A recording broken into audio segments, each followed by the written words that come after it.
الرجيم بسم الله الرحمن الرحيم ويعبدون من دون الله ما لا يضرهم ولا ينفعهم ويقولون هؤلاء شفعاؤنا عند الله قل أتنبئون الله بما لا يعلم في السماوات ولا في الأرض سبحانه وتعالى عما يشركون وما كان الناس إلا أمة واحدة فاختلفوا ولولا كلمة سبقت من ربك لقضي بينهم فيما فيه يختلفون ويقولون لولا أنزل عليه آية من ربه فقل إنما الغيب لله فانتظروا إني معكم من المنتظرين صدق الله العظيم.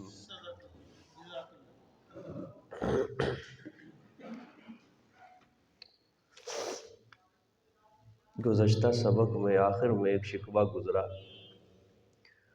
کہ جس میں اللہ تعالیٰ نے فرمایا کہ جب بھی میرا پیغمبر ان کے سامنے قرآن پاک پڑھتا ہے جس میں ان کے معبودان باطلہ کی بے بسی کا ذکر ہوتا ہے، توحید کا اثبات اور شرک کا رد ہوتا ہے، تو یہ مشرکین کہتے ہیں کہ ہم اس قرآن کو نہیں مانتے، اس قرآن کی جگہ کوئی اور قرآن لے آؤ یا اسی کے اندر ترمیم کر دو۔ تو اللہ تعالیٰ نے اپنے پیغمبر سے اس کے جو دو جواب دلوائے کہ یہ قرآن نازل کرنا، قرآن کے اندر رد و بدل کرنا یہ میرے اختیار میں نہیں ہے، یہ میں اپنی مرضی سے نہیں یہ کام کر سکتا، حالانکہ میں تو صرف وہی کام کرتا ہوں جو اللہ تعالیٰ میری طرف وہی کرتے ہیں، میں صرف اسی کا اتباع کرتا ہوں۔ اگر میں اس کے حکم کی خلاف ورزی کروں گا تو اللہ تعالیٰ مجھے عذاب کے اندر مبتلا کر دے گی۔ پھر دوسرا اللہ تعالیٰ نے یہ جواب دلوایا کہ میں تمہارے اندر 40 سال کا عرصہ میں نے نبوت سے پہلے اپنی زندگی گزاری ہے، میں نے کسی سے لکھنا پڑھنا نہیں سمجھا، میں نے کسی سے لکھنا پڑھنا نہیں سیکھا، میری زندگی تمہارے اندر ہے، میری دیانت، میری سچائی، میری امانت سے تم بخوبی واقف ہو۔ تو 40 سال کے بعد اللہ تعالیٰ نے میرے اوپر کلام نازل کیا، یہ میرا خود ساختہ کلام نہیں ہے بلکہ یہ اللہ کا بنایا ہوا کلام ہے، یہ میری اختراع نہیں ہے بلکہ جو کچھ بھی ہے یہ سب کچھ من جانب اللہ ہے۔ پھر اس کے بعد اللہ تعالیٰ نے فرمایا اس شخص سے بڑا کون ظالم ہو سکتا ہے جو اللہ کی آیات کو جھٹلاتا ہے، اللہ کے اوپر جھوٹ باندھتا ہے، اور اللہ تعالیٰ مجرموں کو، جھوٹ بولنے والوں کو جو اللہ کے اوپر اختراع کرتے ہیں، جھوٹ باندھتے ہیں، اللہ ان کو کبھی بھی کامیاب نہیں کرتا۔ آج جہاں سے سبق شروع ہو رہا ہے وَيَعْبُدُونَ مِن دُونِ اللَّهِ، یہ اب تک 2 دلیلیں گزر چکی ہیں توحید کے اوپر، یہ تیسری عقلی دلیل ہے۔ کیا ہے؟ تیسری عقلی دلیل ہے توحید کے اوپر، اور یہ زجر ہے، اور زجر بھی بطور شکوہ ہے، زجر ہے اور زجر بھی بطور شکوہ کے ہے، اور تیسری عقلی دلیل ہے۔ ترجمہ دیکھیں، وَيَعْبُدُونَ مِن دُونِ اللَّهِ مَا لَا يَضُرُّهُمْ وَلَا يَنفَعُهُمْ، اور عبادت کرتے ہیں وہ من دون اللہ، اللہ کے علاوہ، عبادت کرتے ہیں وہ اللہ کے علاوہ۔ عبادت بھی پھر کتنی قسم کی؟ تینوں ہی قسم کی۔ غائبانہ حاجات میں پکارتے بھی تھے، سجدے بھی کرتے تھے، ٹھیک ہے، فعلی عبادتیں بھی کرتے تھے، ٹھیک ہے، مالی عبادتیں بھی کرتے تھے، ٹھیک ہے کہ نہیں، قولی، فعلی، مالی، سمجھے، تینوں قسم کی باتیں کرتے تھے، نظر نیاز بھی دیتے تھے، اور عبادتیں کرتے ہیں وہ لوگ اللہ کے علاوہ، من دون اللہ، اللہ کے علاوہ، ما لا یضرہم، ان ہستیوں کی جو نہ انہیں نفع دے سکتے ہیں، ٹھیک ہے، نہ انہیں ما لا یضرہم، نہ انہیں نقصان پہنچا سکتے ہیں۔ یضرہم کا معنی جو نہ انہیں نقصان پہنچا سکتے ہیں، کس صورت کے اندر؟ عبادت کے چھوڑنے کے اندر، ترک عبادت کے اندر، کہ اگر وہ ان کی عبادت نہیں کریں گے تو وہ ان کو نقصان پہنچائیں گے، ٹھیک ہے، وہ ان کو نقصان نہیں دے سکتے، وَلَا يَنْفَعُهُمْ، اور نہ ان کو نفع دے سکتے ہیں، کس صورت میں؟ عبادت کرنے کی صورت میں، ٹھیک ہے۔ آگے وَيَقُولُونَ، اور وہ کہتے ہیں، ہَؤُلَاءِ، یہ جو جن کی ہم عبادت کرتے ہیں، ہَؤُلَاءِ، یہ جو بزرگ، یہ محترم، ہم جن کی عبادت کرتے ہیں، جن کو غائبانہ حاجات میں پکارتے ہیں، جن کے نام کی ہم نظر نیاز دیتے ہیں، یہ شفعاؤنا، ہمارے سفارشی ہیں، ہمارے کیا ہیں؟ سفارشی ہیں، عند اللہ، اللہ کے دربار میں، عند اللہ، اللہ کے ہاں، اللہ کے دربار میں، یہ ہمارے کیا ہیں؟ سفارشی ہیں، ٹھیک ہے۔ پہلے صرف اس کا مطلب سمجھ لو، یہ میں نے کہا نا، یہ تیسری عقلی دلیل ہے۔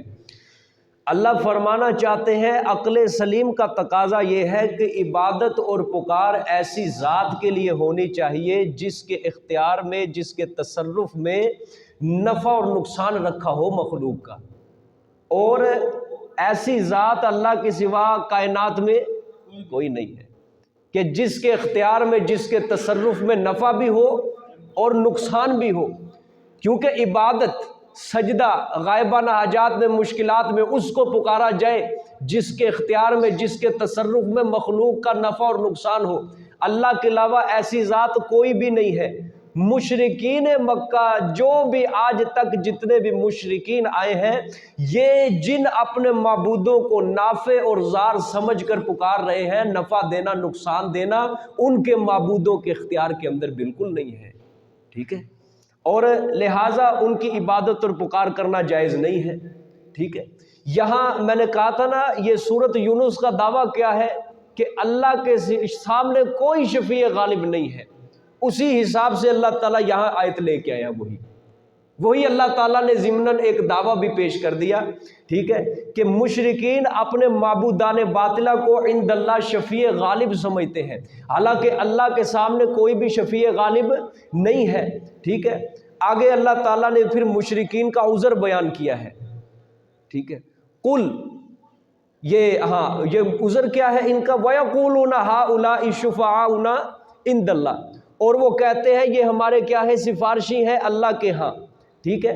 یہ مشرکین کا عذر ہے، یعنی اللہ کے جن نیک بندوں کو ہم پکارتے ہیں نا، انہیں ہم مستقل بذات نافع اور ضار نہیں سمجھتے، بلکہ ان کے بارے میں ہمارا عقیدہ یہ ہے کہ یہ اللہ کے پیارے ہیں، یہ اللہ کے محبوب ہیں، اللہ کے پسندیدہ بندے ہیں، اور یہ ہمارے کام اللہ سے کروا دیتے ہیں، یہ ہمارے کام اللہ سے کیا کر دیتے ہیں؟ کروا دیتے ہیں، پورے کروا دیتے ہیں، اس لیے ہم ان کو پکارتے ہیں۔ یعنی دنیا کے اندر ہمیں جتنی بھی خوشحالیاں مل رہی ہیں نا، یہ انہی معبودوں کی سفارش کی وجہ سے مل رہی ہیں۔ دنیا کے اندر ہمارے کاروبار میں جو خیر و برکتیں ہیں، جو ہمارے گھروں میں خیر و برکتیں ہیں، جو ہمیں اولاد مل رہی ہے، ہماری کھوٹی قسمتیں کھری کر ہو رہی ہیں، یہ انہی کی مرہون منت ہے ساری کی ساری، سمجھ آئیے کہ نہیں؟ یہ اس وجہ سے ہم ان کو پکارتے ہیں، یہ ہمارے گویا یہ اللہ نے مشرکین مکہ کا شرک بیان کیا ہے۔ یہ مشرکین مکہ کا کیا بیان کیا؟ شرک بیان کیا، کہ ان ظالموں کا یہ شرک تھا کہ جن کو یہ پکارتے تھے نا، غائبانہ حاجات میں، مشکلات میں پکارتے تھے، اور ان سے کوئی پوچھتا تھا تم ان کو کیوں پکارتے ہو، تو یہ کہتے تھے یہ ہے اللہ کے نیک بزرگ، یہ اللہ کے نیک بندے ہیں، ہم ہیں گناہ گار، سیاہکار، ہماری اللہ نہیں سنتا اور ان کی نہیں موڑتا، اس لیے ہماری ان کے آگے ہے، ان کی کن کے آگے ہے؟ اللہ کے آگے۔ واسطہ بناتے تھے، وسیلہ بناتے تھے بزرگوں کو، انبیاء کے مجسموں کو، سمجھ رہی ہے؟ ہاں، یہ مشرکین مکہ۔ اب یہاں پہ ایک تھوڑا سا سوال اٹھتا ہے، مشرکین مکہ آخرت کے قائل تھے؟ جی سمجھ آئی؟ مشرکین مکہ آخرت کے قائل تھے، ٹھیک ہے، سمجھ آئی ہے؟ اور بعض مشرکین کے بارے میں آپ کو پتہ ہے اللہ تعالیٰ رد فرماتے قرآن پاک میں، وہ قیامت کے منکر تھے، وہ کہتے تھے یہ ایک بار مر گئے، ہڈیاں بوسیدہ ہو گئی، کمزور ہو گئی، دوبارہ کس طرح ہم اٹھیں گے؟ وہ قیامت کے منکر تھے کچھ نہ کچھ۔ مفسرین نے یہاں پہ سوال اٹھایا یہ کون سی سفارش مراد ہے یہاں پہ، کہ یہ ہمارے سفارشی ہیں دنیا کے اندر سفارشی مراد ہے یا آخرت کے اندر؟ ٹھیک ہے، اس لیے بعض مفسرین نے یہاں پہ یہ معنی مراد لیا ہے کہ سفارش سے دنیا کی سفارش مراد ہے۔ ٹھیک ہے، جو مفسرین یہ کہتے ہیں کہ دنیا کی سفارش مراد ہے، دنیا میں جو بھی ہمیں خوشحالیاں مل رہی ہیں نا وہ صرف ہمیں اس وجہ سے مل رہی ہیں کہ انہی کی مرہون منت ہے جن کی ہم عبادت کرتے ہیں۔ ٹھیک ہے، اور بعض مفسرین کے نزدیک شفاعت سے مراد یہ ہے کہ مطلب یہ کہ اگر قیامت آ گئی، یہ نضر بن حارث ایک بہت بڑا مشرک تھا، اس کی روایت بھی مفسرین نے پیش کی ہے، یہ لات کو پکارتا تھا۔ لات جو بزرگ تھا نا، جو بت تھا جس کے نام کا انہوں نے مجسمہ کاٹا ہوا تھا، تو یہ اس معبود کو پوجا پاٹ کیا کرتا تھا۔ یہ بڑے بے ایمان تھے مشرک، انہوں نے ہر کسی خاندان نے اپنا الگ الگ بزرگ بنا کے رکھا ہوا تھا، الگ الگ معبود بنا کے رکھا ہوا تھا، تعصب تھا بہت زیادہ معبودوں کے بارے میں۔ یہ ہاشمیوں کا معبود ہے، اور یہ بنو عدی کا معبود ہے، یہ بنو امیہ کا معبود ہے۔ تعصب تھا بہت بڑا بزرگوں کے اندر۔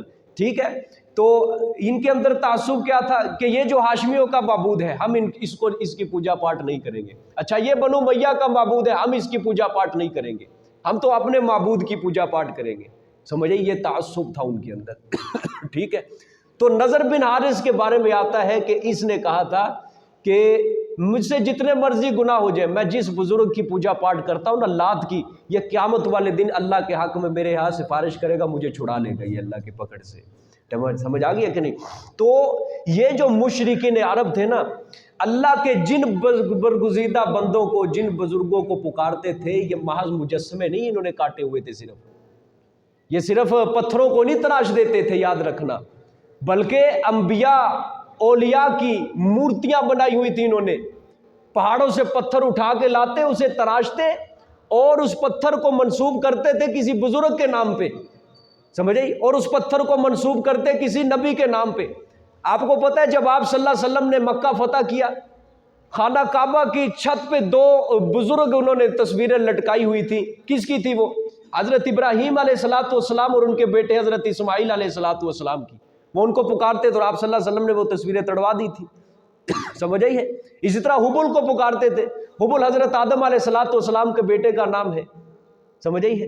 اب یہ وہاں سے نام چلتا چلتا صدیوں سے یہ حبل چلتا، اس کا نام تھا حابیل، اصل نام کیا تھا؟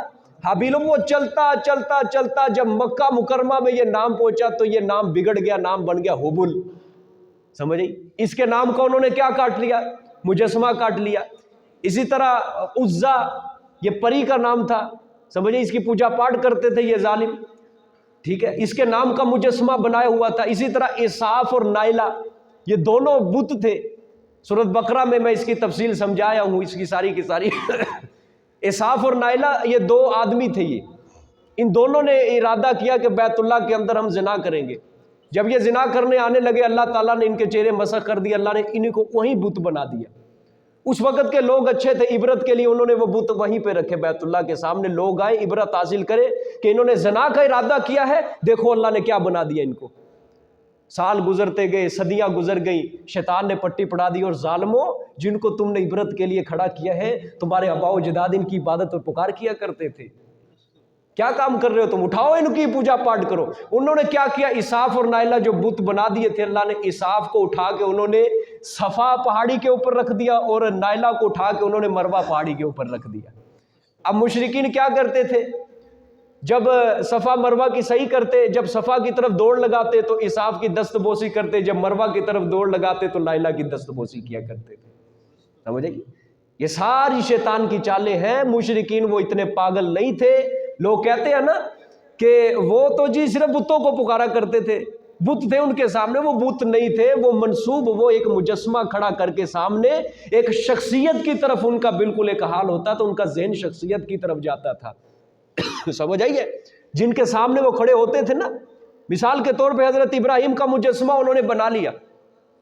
وہ صرف یہی نہیں سمجھتے تھے کہ جو بھی کائنات کا نظام چل رہا ہے سارا حضرت ابراہیم چلا رہے ہیں، مشرکین کا یہ عقیدہ نہیں تھا، یاد رکھنا۔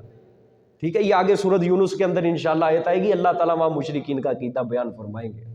ٹھیک ہے، مشرکین یہ نہیں سمجھتے تھے کہ ہمارا جو کوئی بھی ہمارا جو سرکٹ چل رہا ہے، گھر کا، ہماری زندگی کا، ہمارے ملک کا، ہمارے شہر کا، یہ سارا نظام جو ہے ہمارے یہ معبود چلا رہے. نہیں، یہ اصل یہ ان کا عقیدہ تھا. یہ جو قرآن نے یہ بیان کیا ہے کہ یہ ہمارے سفارشی ہیں. ٹھیک ہے، ہمارے کیا ہیں؟ یہ ہمارے کام اللہ سے کرواتے ہیں یہ. ٹھیک ہے، بالکل بعین ہی یہی عقیدہ آج کے قبر پرست کا بھی ہے. جاؤ دیکھ لو، جا کے پوچھ لو قبر پرست ہے. وہ جو قبر پرست جو قبر والے کو پکار رہا ہے، وہ شخصیت کی پوجا پاٹ کر رہا ہے، یاد رکھنا. وہ اس کو سفارشی سمجھتا ہے اللہ کے ہاں.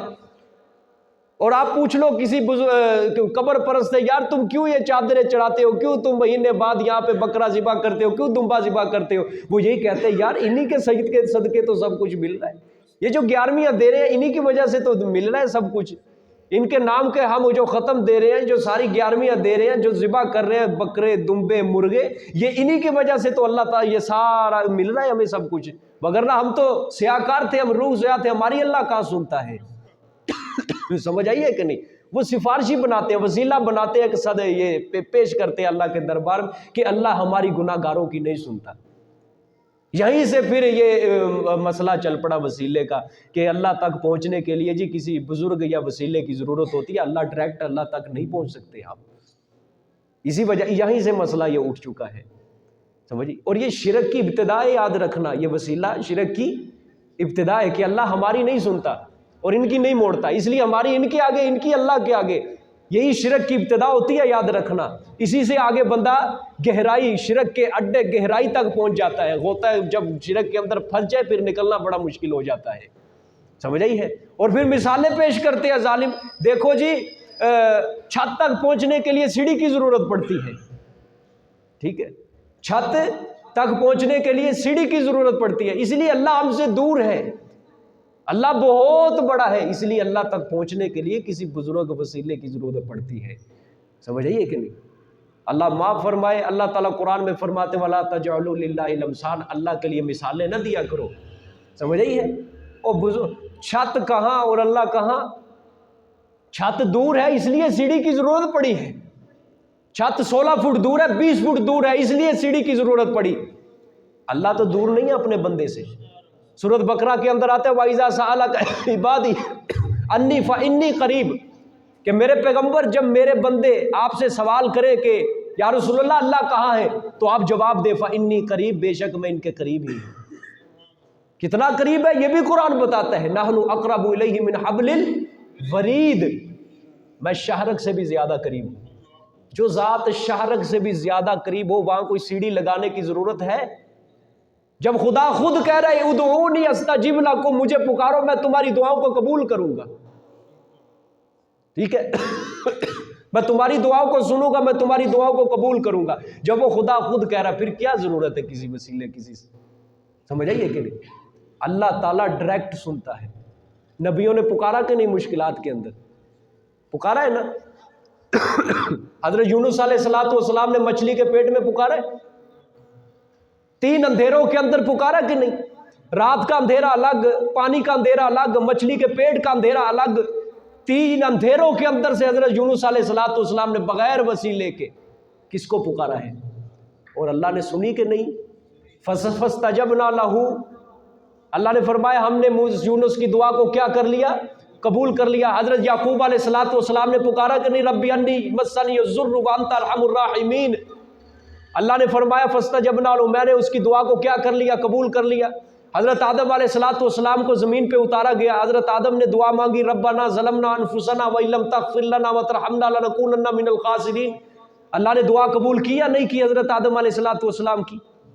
ہر پیغمبر نے جب بھی مشکل وقت آیا ہر پیغمبر نے اللہ کو بغیر وسیلے بغیر واسطے کے پکارا ہے. یہ شرک کی ابتدا ہوتی ہے، یاد رکھنا. سمجھ آئی ہے؟ یہ جو مشرکین تھے یہ بھی کہتے تھے یہ ہمارے اللہ کے ہاں کیا ہے؟ یہ سفارشی ہے. سمجھ آئیے کہ نہیں؟ تو یہ جو مشرکین جب مجسمہ کاٹ کے اپنے سامنے رکھتے تھے نا، بت کا، کسی حبل کا، ابراہیم علیہ السلام کا، حضرت اسماعیل کا، یہ مستقل بذات نافع اور ضار نہیں سمجھتے تھے، سمجھتے اللہ کو تھے، لیکن کہتے تھے یہ ہمارے کام کروائیں گے اللہ تعالیٰ سے۔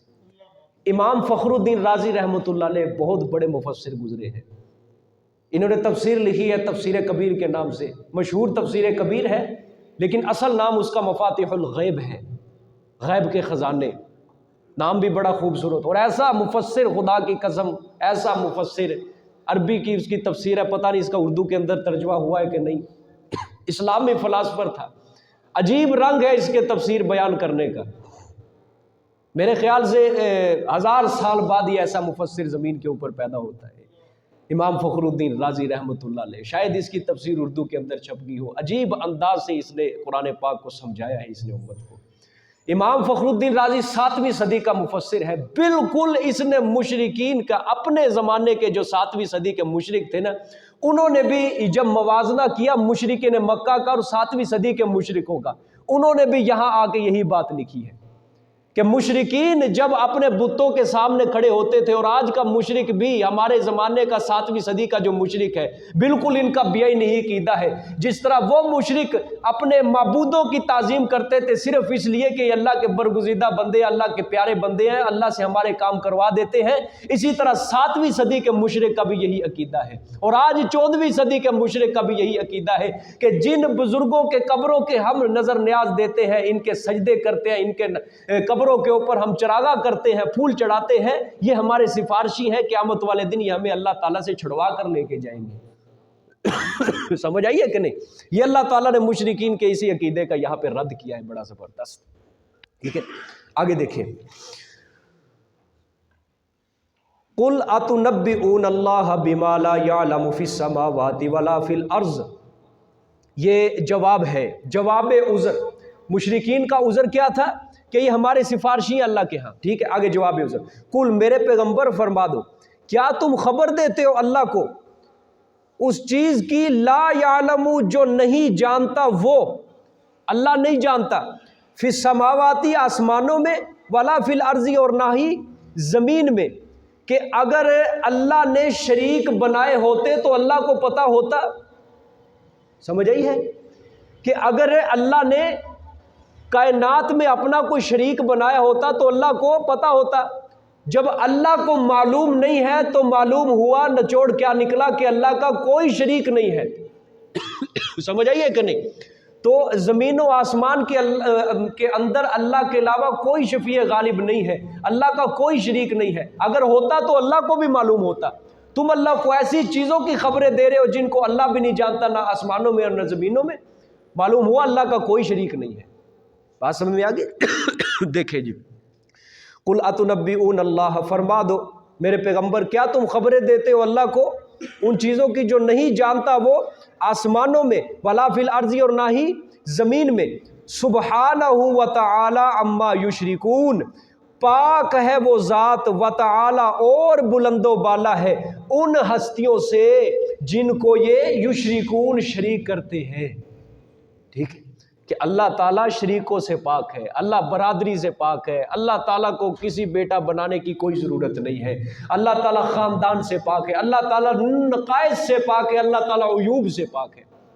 کہ ظالمو تم کہتے ہو اللہ کا شریک ہے، یہ اللہ کے اندر تم عیب بنا رہے ہو، اللہ کے اندر نقص بنا رہے ہو کہ یعنی اللہ سے کائنات کا نظام نہیں سنبھالا جاتا، اللہ نے اپنے وزیر بنائے، اپنے شریک بنائے ہیں۔ سمجھ آئیے؟ بادشاہ کے اندر یہی نقص ہوتا ہے نا، ہر دور کا مشرک اللہ تعالیٰ کو اسی طرح سمجھتا ہے جس طرح بادشاہ ہوتا ہے۔ بادشاہ سے اپنی سلطنت نہیں سنبھالی جاتی اکیلے سے، وہ گورنر بناتا ہے، وزیر بناتا ہے۔ اسی طرح مشرک کہتا ہے اللہ تعالیٰ نے بھی کیا بنائے ہیں؟ وزیر بنائے ہیں۔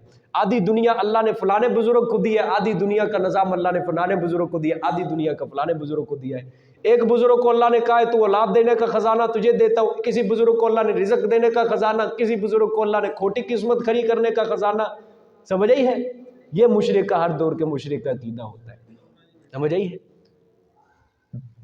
سمجھ آ گئی کہ نہیں بات ہے؟ اللہ کو کمزور سمجھتے ہیں، یہ اللہ کے اندر نقص ہے، عیب تلاش کرتے ہیں کہ اللہ تعالیٰ نے ساری کائنات کا نظام بانٹ کے رکھا ہو. اللہ نے فرمایا بکواس کرتے ہیں سارے سبحانہ، پاک ہے وہ ذات، وتعالی اور بلند و بالا ہے، عما یشرکون، ان چیزوں سے جو یہ شریک کرتے ہیں مشرکین مکہ. ٹھیک ہے آگے دیکھیں. وما كان الناس الا امة واحدة فاختلفوا ولولا كلمة سبقت من ربك لقضي بينهم فيما فيه يختلفون. یہ زجر ہے. اور نہیں تھے لوگ الا امة واحدة، مگر ایک جماعت. مطلب کون سی جماعت؟ موحدین کی جماعت، ایک جماعت. فاختلفوا، پس اختلاف کیا انہوں نے. میں بتاتا ہوں ابھی کنہوں نے اختلاف کیا، یا میں پوری تفصیل سمجھاتا ہوں. وَلَوْلَا كَلِمَةٌ سَبَقَتْ مِن رَبِّكَ، اور اگر نہ ہوتی کوئی بات جو گزر چکی ہوتی تیرے رب کی طرف سے، اگر نہ ہوتی ایک بات جو گزر چکی ہوتی تیرے رب کی طرف سے. کون سی بات جی؟ کہ پورا عذاب ان کو آخرت کے اندر ملے گا. کہ تقدیر کے اندر اللہ تعالیٰ نے لوح محفوظ میں یہ بات رکھی ہے کہ کافروں کو پورا عذاب کہاں ملے گا؟ آخرت میں ملے گا.